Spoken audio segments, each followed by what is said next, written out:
Здравейте, приятели на вкусната храна и кулинарния канал без престилка, но с точилка. Аз съм Краси и днес ще приготвя за вас много вкусни и здравословни кюфтета от тиквички. Здравословни бих ги нарекла, тъй като се приготвят с овесени ядки, а също така се пекат на фурна, а не се пържат. Опитайте рецептата, започвам. Тук съм си подготвила 1 кг тиквички, които съм почистила и обелила. Сега ще ги настържа на едро ренде.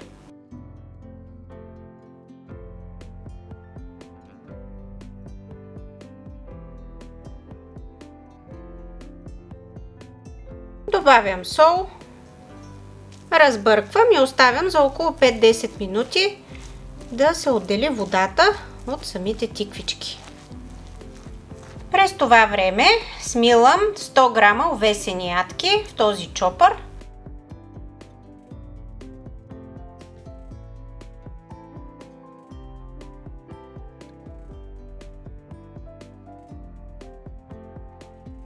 Изсипвам ги в купа. Нарязвам 2 стръка пресен лук, може да сложите и малко повече, 3 или 4, може да добавите чесън, който да намачкате, дори и няколко листенца мента.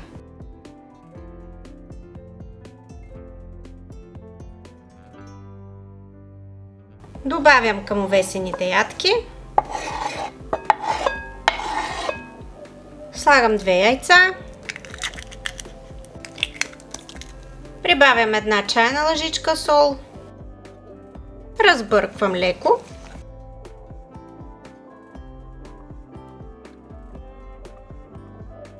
Добавям 50 грама натрошено сирене.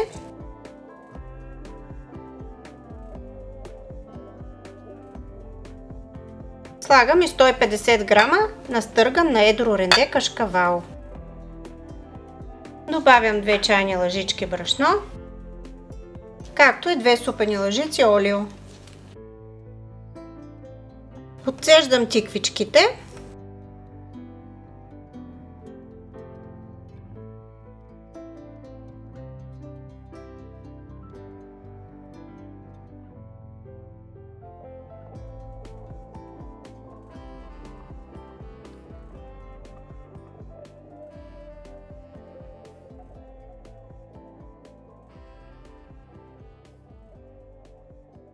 И ги прибавям към останалата смес.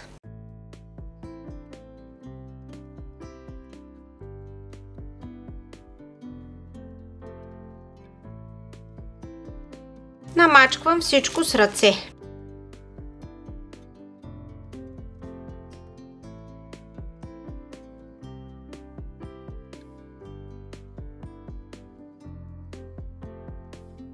Приготвила съм си тавата на фурната, която съм заслала с хартия за печене, както и купичка с вода за по-лесно оформяне на кюфтетата. Ако имате ръкавици, с тях става много по-лесно.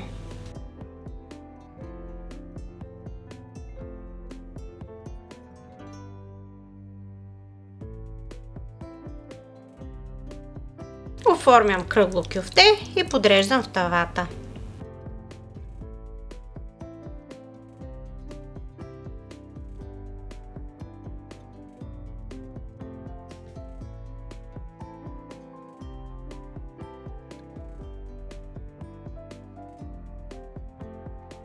Оформих всички кюфтета, при мен се получиха 12, виждате, че са малко по-големи, ако ги направите по-малки, може при вас да се получат повече, около 15-16. Слагам ги да се пекат в загрята фурна на 180 градуса с вентилатор, средно ниво на решетката, пека до готовност.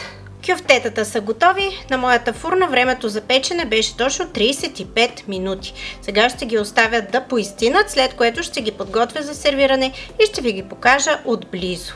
Един съвет, който мога да ви дам е, ако по време на печенето видите, че кюфтетата се разливат твърде много, взимате една чаша по-широка и с по-дебели стени и правите кръгови движения.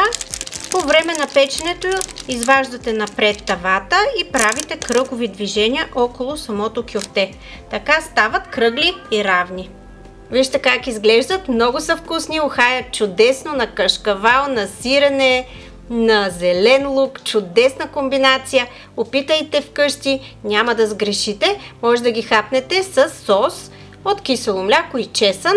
Съчетават се прекрасно. Ето и отблизо. Виждате, добре изпечени, отдолу и отгоре. С коричка запечени. Сега ще разчупя.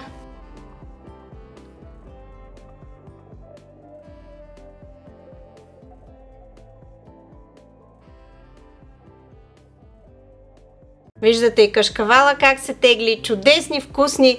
Просто няма да съжалявате, ако опитате тази рецепта. Освен всичко останало, тя е и здравословна. Приятели, ако все още не сте се абонирали за канала Без престилка, но с точилка, то може да го направите, като натискате и камбанката, за да ви уведомява, когато качвам нова видеорецепта. Ще се видим скоро с още интересни летни предложения.